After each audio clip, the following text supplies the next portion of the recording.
আসসালামু আলাইকুম। আপনারা দেখতে পাচ্ছেন তিনটি গাধা।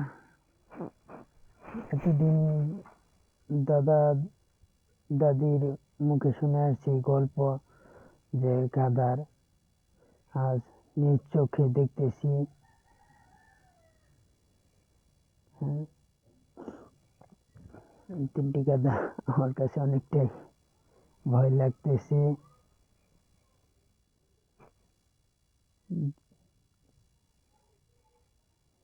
দেখতে পাচ্ছেন আবার টমেটো খাওয়া শেষ, এখন আবার খাবার চাচ্ছি।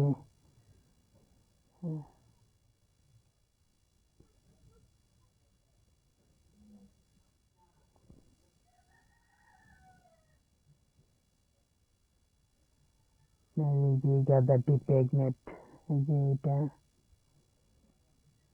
হ্যাঁ, কিছুদিন পরে বিয়াবে, বাচ্চা দিবে আর কি। গাধাটি আছে লিমন বার্ড ফার্মে, মিনি চিড়িয়াখানা বলে এটা।